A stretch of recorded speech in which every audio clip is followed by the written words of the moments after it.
Oh, hi Gunther. Are you gonna be in the video? Hi, buddy. You're so cute. Hello, I'm Rachel. I'm a health coach and I make videos on natural living, healthy DIY sometimes, living green, and houseplants. I mostly post about houseplants, usually about 2 times a week on Wednesdays and Saturdays, and I post my natural living videos on Mondays. Today I have a big haul for you.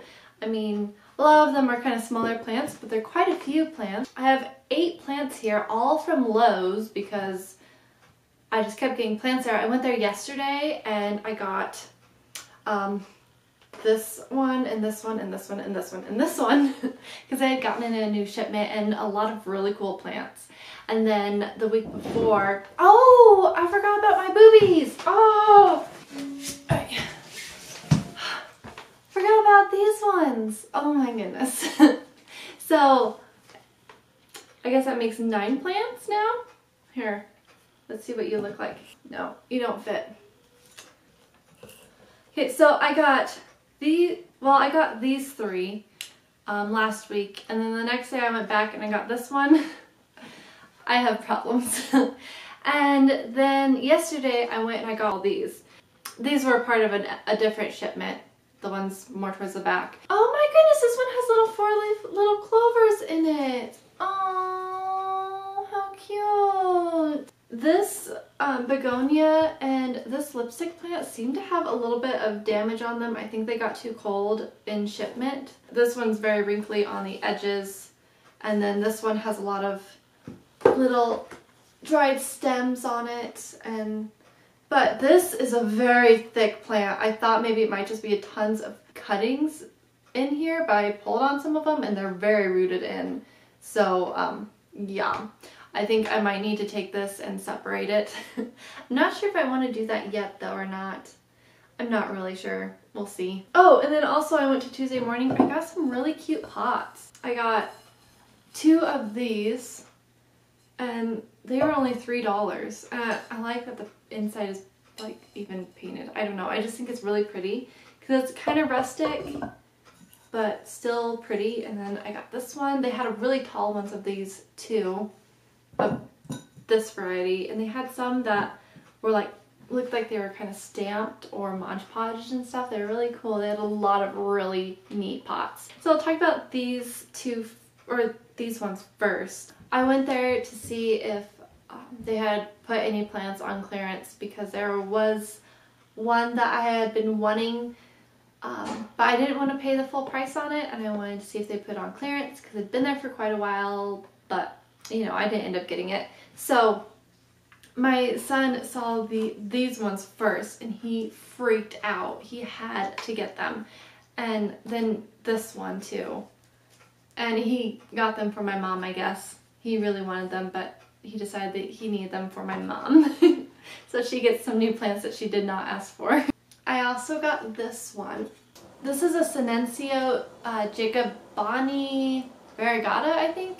And so it said about it that in the cold, when it gets colder, it will turn purple on its leaves. The white variegation will turn purple. So I think that's pretty cool. And I think being in my windows, you know, if I have it close enough to the window in the winter, that might be enough. Otherwise, I might have to figure out something else to make it turn cold because I think it's really cool.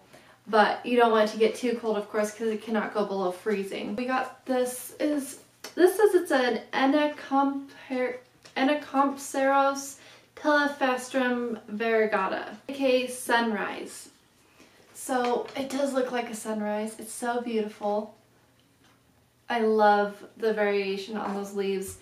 And then this one is a living stone. It says it's a Pylea Mullis, and it's a royal flush. I love the colors on it, and I think that these 3, this with the purple, and I think that they all just look so lovely together. And I'm getting dirt all over my table. Oh well. Then they had these huge things. Well, they're not huge. They're like maybe half-gallon size pots of Synanceia raindrops. So they're like a string of pearls, but with a tip. I think that they would look more like raindrops if the tip was actually coming from the stem.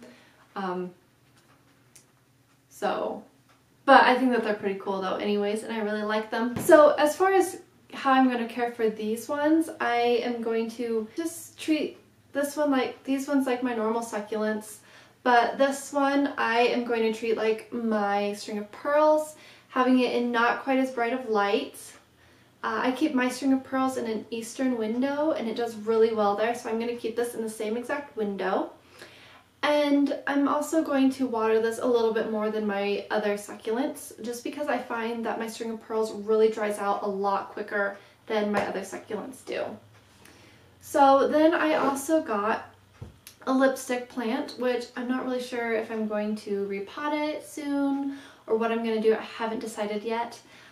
But I mean, this would probably be the best time of the year to separate it and repot it, just because it is massive and I hear that they grow pretty quickly. So, and they're pretty easy to propagate. So I think I might go ahead and transplant it or separate it. I would like to keep this in the same spot, get it acclimated to my home for a while first, just because I do think that I got shocked a little bit on its way to the store, just because of the browning on the stems and some of the leaves are a little limp. But something that I think is a little odd about this is that it seems like the leaves just aren't that big on this one. I've never had a lipstick plant before, and so, but when I see other people's lipstick plants, they seem like the leaves are bigger. I don't know if it's just this one in particular or if it's just a younger plant, so the leaves are a little smaller. I mean, they definitely are smaller at the ends compared to the base. So, I don't know, but we'll see, I guess. It's beautiful in any case. So I also got a polka dot plant, and I picked this one because it has red and the white and the pink on it. So this one I think I'm actually going to keep in a southern window in my living room because I'm going to have more space there, and this one needs highlight. I'm going to keep it with my aloes that I keep there, and I'll water it probably just as much as I water my aloes, because my aloes tend to need a little bit more water, similar to my Synanceas and my string of pearls. So I think that this will do really good there, and it'll be easy for me to remember when to water it. So I'm going to check that out and see how well it does. Okay, this one I don't know what it is. It says on the plant tag, "Hi there, friends call me Beautiful Home Decor. My full name is Houseplant." So that's cool. I just thought that this was such a beautiful plant though. I love it. It is gorgeous. And the way that the leaves are, I kind of think that maybe, since these all have these stupid things on there, when I go back there in a week, there'll be a lot of these on clearance if they overwater it because of these stupid strings. So they might be more drooping and needing to be on clearance, so I might be able to save some more. Get them for like $1 instead of $4. And this one, the polka dot plants might be the same way too, because they don't like to be overwatered. I don't know what variety of Rex Begonia this is, but I just thought it was beautiful. It definitely is a little worse for wear, I'm sure, from transporting to the store, but there's just like this silvery pink and it's just so beautiful. I love begonias. I love their shape. I love their succulent nature. I don't know. I like how they feel, their texture and their ruffles. I love begonias so much. Although the flowering, like wax begonias or whatever, I'm not as keen on those ones. They're okay. They're just, I haven't quite, I just don't like them as much as like my cane begonia and my Rex begonias so far. Also, I've killed them much more easily. The other ones I can't kill, no matter what I do to them. This one, it says that it's a Pylea Mullis. It has just such cool textured leaves. It feels like it's going to hold on the water pretty well from that texture. So I don't think that I should worry about this one too much. It says that it likes low light, so I will probably be keeping this in my craft room just with my other low light plants that I have over there because it is an eastern facing window. I might put it somewhere else, but until then I think I'm just going to keep it there while I monitor it and see how well it does and about its water requirements. It says that it needs water when it feels dry. I have my more finicky plants over there that I need to keep an eye on more and water a lot more often. So I can just monitor this one very easily that way whenever I'm checking on my other ones, but it has these little hairs on it too. It's just, it's so cool. So I think it will be a little bit more low maintenance. I just want to be able to see what it needs. So yeah, that's my houseplant haul. All of these plants, you know, I don't always shop at Lowe's for my plants. Well, I always do. I always go to Lowe's every week because it's by one of my grocery stores I go to. But usually I have plants from other places too. Just this week I happened to get a lot of things from Lowe's. Well, everything was from Lowe's this week, so I thought I'd go ahead and show you a whole haul just from Lowe's. And I tend to find that in my area, at least, they don't have too many pests. Sometimes they'll have some fruit flies, and the only problems I really ever see is just because they're not getting enough light, of course, but overwatering is the main problem. When I go there, I try to make it on a day that they tend to have new plants.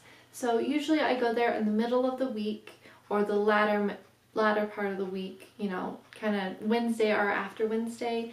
Those seem to be the times that they have new plants. But if I want to try to find clearance plants, usually a little earlier in the week is usually a better bet for me, just in my experience. Sometimes I go there, it seems like every day. It's not every day, just sometimes. Other places I like to check is like City Market now. I don't check Sprouts anymore. They don't ever have any houseplants, really. It's kind of lame. They still have like the succulents. That's kind of it. So I've been going to City Market. I only go there for plants. I'll check their like exotic fruit section sometimes too. But yeah, I just go there for plants. Because they'll have, like, they have rubber trees, variegated rubber trees all the time for only like $12. It's pretty cool. I don't know why I haven't bought one yet. I just haven't. My husband thinks that they're pretty ugly, so that's part of the reason. And then I also, of course, go to my local nursery, and they have little small pots smaller than this for $4, but a lot of the times they'll have quite a bit of growth too. Not always. It just depends on how much the plants have grown there. They don't quite get the mass quantities of different varieties, and so they'll have the same plants for longer, it seems like. I don't know. That's just kind of how it is. So anyways, yeah. Do you have a favorite plant that you've gotten this week so far, or are you hunting for a very specific plant that you have been really wanting to find? I have been wanting to add just more trailing and hanging kinds of plants. I've been wanting to get more Hoyas because I only have a Hoya Variegata, which is fine.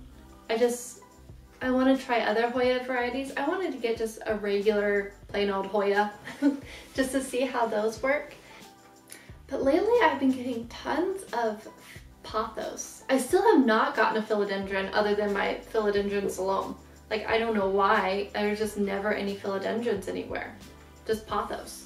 But, which is fine, I love my Pothos, they're great. If you want to see how well these plants do in my home and how easy they are to take care of, then go ahead and click that subscribe button, and also click the notification bell so that way you can know when I post like a plant tour or a plant update, so that way you can know how well all my plants are doing, and to see how I take care of them, and to see how easy they are to take care of and what their requirements are that I find personally. I live in a drier climate and we can get a little cold, but of course they're houseplants, so that doesn't really matter. All of my plants grow through the whole winter. I mean, it'll be like 0 degrees outside but inside it's 70. So like my rubber tree right here has not stopped growing all winter long, and it didn't last winter either. It's just fine. I hope you enjoyed this video, and please do comment in the comment section so we can have a chat, and let me know what you thought about this video, and if there's any certain kinds of plant topics that you would like to see me talk about, then please let me know. And also I'll talk to you later. Bye. This is the rock one, and I don't know what this one is. What do you like about them? I like this one very much. Can you tell them why you like it? I like both of them. Which one do you like the best? Both of them? What do you like about them? All the colors? Inside. The inside? We'll show them inside the rock. Can't really see. You can't. That's okay. And the plants, and show the plants.